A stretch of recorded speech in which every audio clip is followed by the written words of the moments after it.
Hey folks, Steve Paple here. It's 10:50 Central Time on Monday, July 18, 2016. This is the second of a new video blog that we're doing. Um, Basically, all these are going to be maybe 3, 4, 5 minute, maybe more, 10, maybe up to 10-minute videos on just topics that may be of interest to people trading. So I'm just going to go on here. These are going to be obviously a video audio thing. I'm going to talk about a topic, uh, anything to do with option trading that might be of value.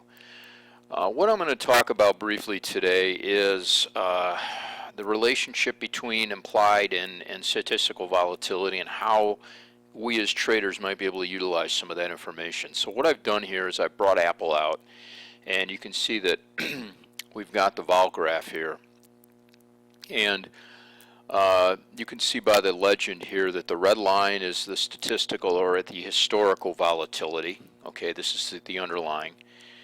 And then we have the blue, which is the implied, the 30-day implied volatility. And obviously, as option traders, we're very concerned with, really the implied is the biggie, but we're also concerned about what the underlying volatility is doing as well. They obviously are correlated. There's two real ways as traders that we can sort of utilize this information. One is just looking at the absolute level of volatility, okay, and determining whether or not, if we're a long or a short Vega trader, one approach is to say, look, I'm going to take a position in Vega. I'm going to get long Vega. Here's my criteria for getting long Vega. And one of those criteria may be the absolute level of implied volatility where it is right now relative to where it's been. So you can see here I brought up this daily chart, and we've got a track or a graph here going all the way back into May of 2015, so 14 months or so. And we can see right now Apple's trading about 25%. The implied volatility is about 25%. The statistical underlying volatility here much lower, down here about 16 or so. But what's interesting here is that well, before I get into that, let's just kind of compare this and track this over time, and we can see a big spike here. Back last August, the end of August, middle of August, when we had the sell-off here, you can see that big spike. And then it kind of came down, vols came down, and then early in the year when we had the market sell-off, we got another spike here, and then a gradually downward move. Now, in trying to determine sort of the level of implied volatility in the sense that where it is relative to historical implied volatility, I suggest going back 9, no more than 12 months. Okay, so we would go back now to last summer, so right about in this range. So you can see back around this time, vols, implied vols were right about where they're at right now, right around the mid-20s. And then we got that rally. They peaked here in the summer. The IV peaked here at about 50%. We have another spike here at the beginning of this year, about 40%. But the average, if we take out these super high peaks, seems to probably be maybe 30, roughly in that range. So maybe we're a slightly lower than maybe our one-year historical kind of tracker on implied volatility. So from that perspective, we may say, well, vols are about fairly valued based on where they've been in the last 12 months, maybe slightly lower. So we wouldn't be able to say definitively vols have bottomed here in the sense that this is about as low as they've gotten over the last year. It looks like down here in early June we got down to about, 17.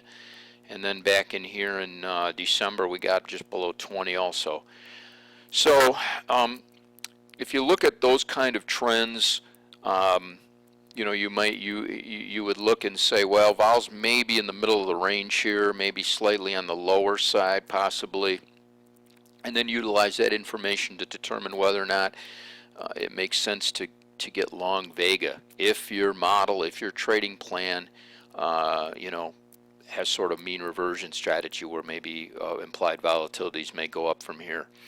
So that's one way. And again, don't go looking back here, you know, 15, 10 years where you go way back to, you know, 2005. The whole profiles, you know, were different back then.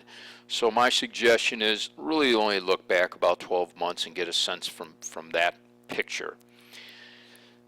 The other way we sort of interpret this information is we look at the relationship between the implied volatility and the statistical volatility.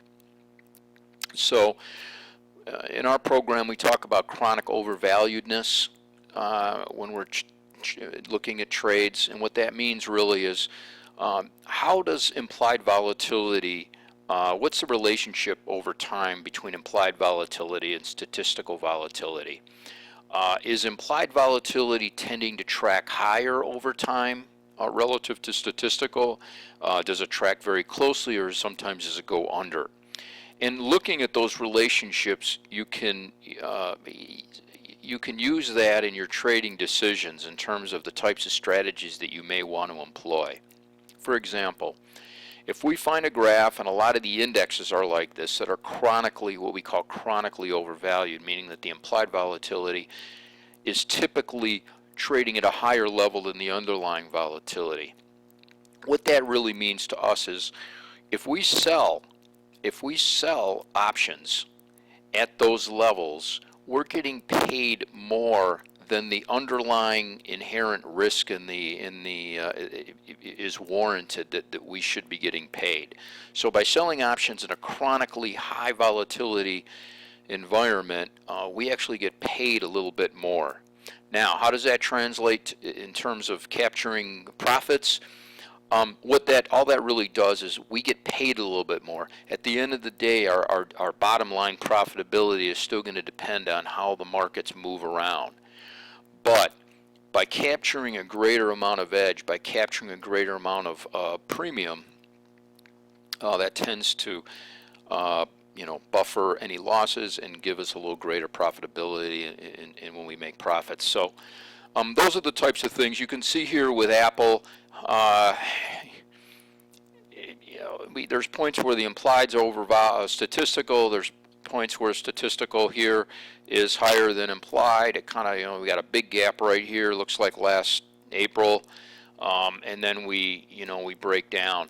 A lot of these gap areas have to do with earnings announcements. Just ahead of earnings, implieds tend to get inflated with this uncertainty. The underlying doesn't necessarily do much. So that's sometimes when you see these gaps and then you see these collapses after. So anyway, two ways to use these volatility graphs, two ways to take some of this information and plug them into your own trading. Thanks, and have a great day.